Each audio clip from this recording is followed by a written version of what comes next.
What is conscious living? Conscious living. I'll describe to you how I understand it. If you agree, great. If not, let me know how you define conscious living. Most of us would like to think of ourselves as living a conscious life, being conscious and thoughtful and aware.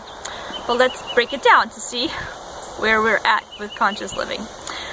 Okay, so I learned about 5 aspects of conscious living through an organization called Sattva Tov Institute at a seminar, and it made a lot of sense to me and really insightful, so I'm going to share with you what I learned. Okay, so there's 5 aspects. First, let's talk about consciousness with yourself. So that means you're conscious of what's happening inside of you, and so within your own body and mind, you're experiencing thoughts, feelings, and physical sensations. And that's it. Those are the things that you are experiencing. Thoughts, feelings, and physical sensations. That's all there is within yourself.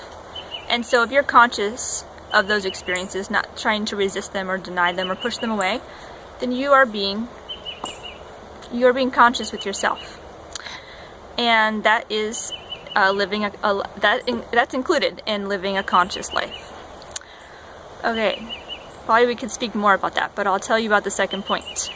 So next, moving out from yourself, conscious living includes consciousness with others. So being able to communicate in such a way that other people get you, and being able to listen to others enter their world. So basically being able to connect. And choosing to connect. So choosing to enter other people's worlds, to listen to them, and choosing to invite them into your world so that they can hear you. So it's being conscious in relationships, developing skills and tools in relationships so that there's you're fully participating in your relationships. And it's working, So third is having an attitude, an outlook on life, that you are going to not resist reality, but choose whatever the situation is in your life. So you're choosing what you have, whatever the situation or context is that you're experiencing in life, you're choosing it as the perfect platform for you to continue to live consciously and to continue to live your life purpose and to grow from there and to realize who you are and continue on your journey. So choosing what you have, that means you're not a victim to whatever the situation is in your life, that you will take it and use it. And this is a spiritual principle.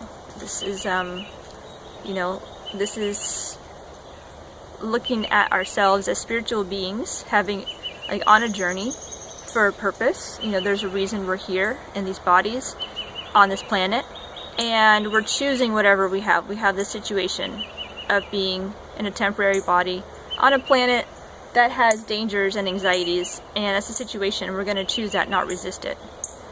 And this is this works. This is an empowering attitude.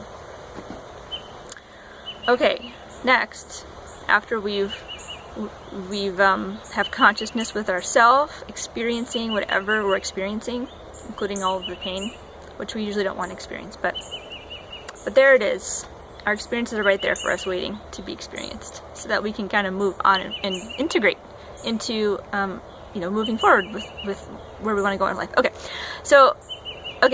Experience your experience, connect and be conscious with others, have an attitude of choosing reality, and then in addition, your position is that you're ready to serve and be responsible for whatever comes your way. So you're basically standing tall, saying, I'm choosing the situation, I'm ready to connect.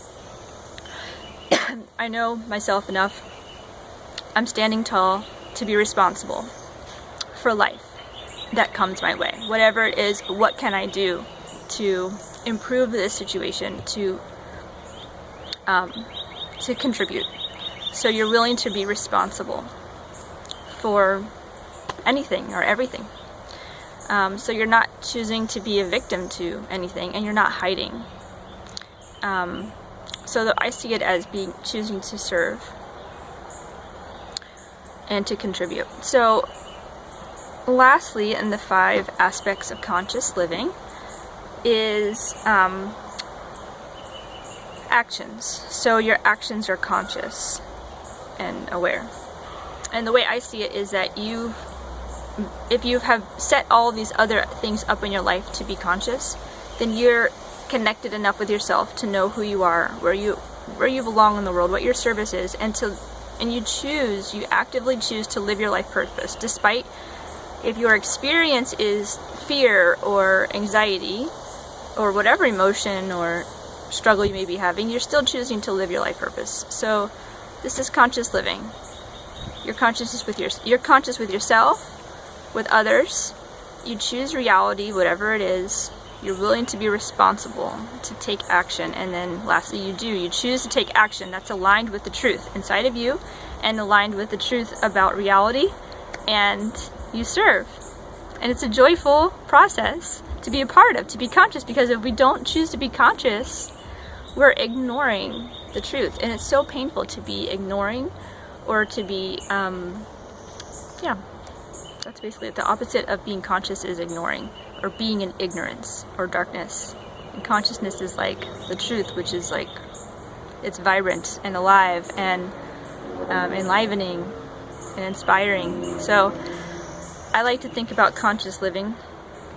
I'm not always conscious. I'm trying to ignore things in life. I do. I choose to ignore reality or ignore my truth or others, and not take action at the same time. I'm going in that direction. Like this has been integrated into my value system to be conscious in how I live. And I want to share that with you because I think it's really insightful, and I'd love to hear what you think about it. I probably could do a video on each of those points, but that's just an overview for now of how I understand what conscious living means. And again, I give credit to Sattva Tova Institute for sharing these principles with me. Okay, have a great day.